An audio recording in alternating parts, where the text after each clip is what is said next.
மாண்புமிகு பேரவைத் தலைவர் அவர்களே, தமிழ்நாட்டு மீனவர் நலன் குறித்து விதி எண் 110 கீழ் இந்த அறிக்கையை தங்கள் அனுமதியோடு நான் அறிவிக்கிறேன். தமிழ்நாட்டு மீனவர்கள் இலங்கை கடற்படையினரால் தொடர்ந்து கைது செய்யப்படுவதை தடுக்க கடந்த 2/4/2025 அன்று தமிழ்நாடு சட்டமன்றத்தில் மீனவர்கள் பிரச்சனை குறித்து ஒரு தீர்மானத்தை நிறைவேற்றினோம்.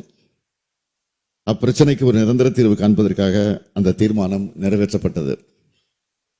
கச்சத்தீவை மீட்க வேண்டும் என்றும் இலங்கை சிறையில் வாடும் நம் மீனவர்கள் நம் அனைவரையும் விடுதலை செய்ய வேண்டும் என்றும் இலங்கை கடற்படை கைப்பற்றியுள்ள படகுகளை திருப்பித் தர வேண்டும் என்றும் அதில் வலியுறுத்தியிருந்தோம்.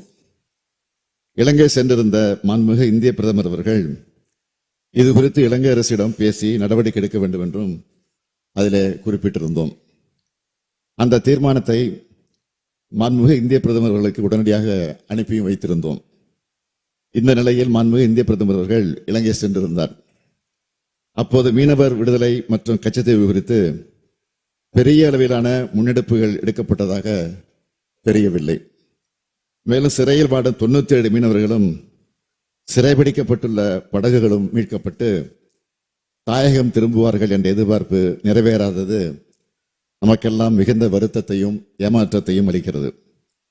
தமிழ்நாட்டின் கடலோர மாவட்டங்களைச் சார்ந்த மீனவர்கள் அடிக்கடி அதிக எண்ணிக்கையில் கைது செய்யப்படுவது கடந்த சில மாதங்களாக நம் அனைவரையும் கவலைக்கு உள்ளாக்கி வரக்கூடிய செய்தியாகும். ஒன்றிய அரசும் இந்திய பிரதமரும் நமது கோரிக்கைகளை புறக்கணிக்கிறார்கள் என்று கருத வேண்டியுள்ளது. ஒன்றிய அரசு எப்படி நடந்து கொண்டாலும் நமது மீனவர்களின் வாழ்வாதாரத்தை பாதுகாக்க நாம் தவற மாட்டோம். கழக அரசு அவர்களுக்கு எப்பொழுதும் துணை நிற்கும்.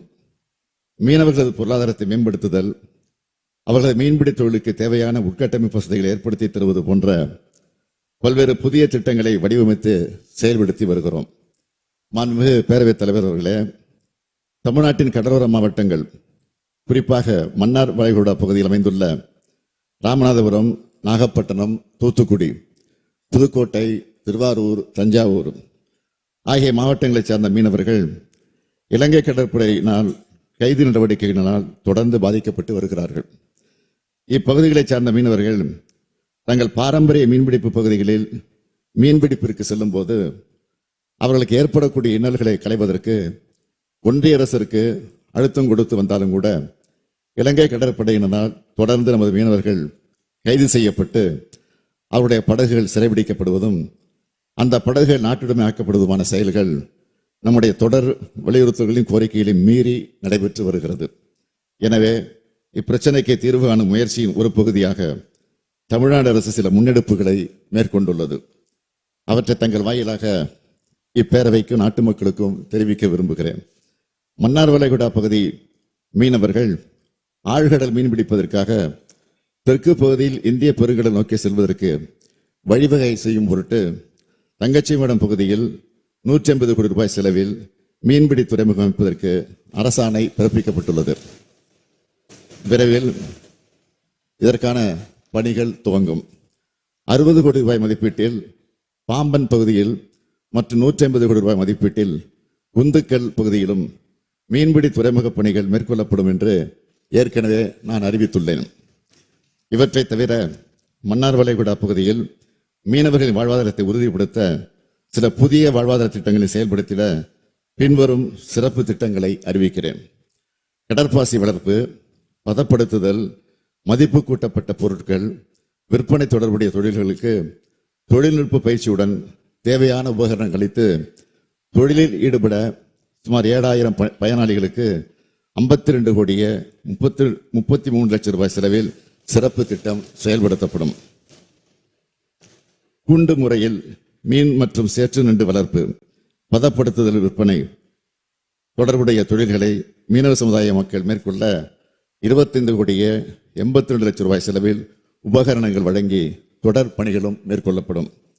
மீன்பிடித்துதல், மீன் பதப்படுத்துதல், மீன் உலர்த்தும் தொழில் நுட்பங்கள், தொழில்நுட்ப உபகரணங்களை அளித்தல் மற்றும் பயிற்சிகள் வழங்கி ஊக்குவிக்கும் திட்டம் சுமார் 2500 மீனவ குடும்பங்களை சார்ந்த பயனாளிகளுக்கு 9 கோடியே 90 லட்சம் ரூபாய் செலவில் செயல்படுத்தப்படும். சுமார் 15,300 மீனவர்களுக்கு மீன் மற்றும் மீன் சார்ந்த மதிப்பு கூட்டப்பட்ட பொருட்களை தயார் செய்வதற்கான தொழில்நுட்ப பயிற்சி வழங்க 20,52 லட்சம் ரூபாய் செலவில் திட்டம் செயல்படுத்தப்படும். மீன் வளம் சார்ந்த வாழ்வாதாரமான வலை பின்னுதல், வலை பழுது பார்த்தல், படகு கட்டுமான தொழில், படகு பழுது பார்த்தல், கருவாடு தயாரித்தல், வண்ண மீன் தொட்டிகள் தயாரித்தல், படகு ஓட்டுநர் பயிற்சி, கடல் சிப்பி அலங்கார பொருட்கள் தயாரித்தல் ஆகிய தொழில்கள் செய்ய 54,48 லட்சம் ரூபாய் மதிப்பீட்டில் சுமார் 20,100 மீனவர்கள் பயன்பெறக்கூடிய வகையில் திட்டங்கள் செயல்படுத்தப்படும்.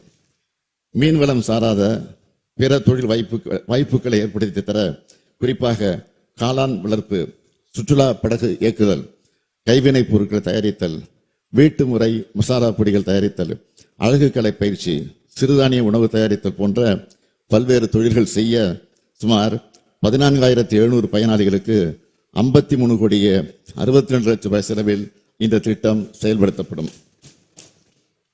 தமிழ்நாடு அரசின் மீன்வளத்துறை, மீனவர் கூட்டுறவு சங்கங்கள், மகளிர் சுய உதவிக்குழுக்கள், தொழிலாளர் நலத்துறை, தமிழ்நாடு மகளிர் மேம்பாட்டுக் கழகம், தமிழ்நாடு திறன் மேம்பாட்டுக் கழகம் போன்ற பல்வேறு அமைப்புகளும் அரசு துறைகளும் இணைந்து இத்திட்டங்களை செயல்படுத்தும். இந்த திட்டங்களை எல்லாம் ஒருங்கிணைக்க திட்ட கண்காணிப்பு பிரிவு உருவாக்கப்பட்டு அதன் மூலம் திட்ட செயல்பாடு தொடர்ந்து கண்காணிக்கப்படும்.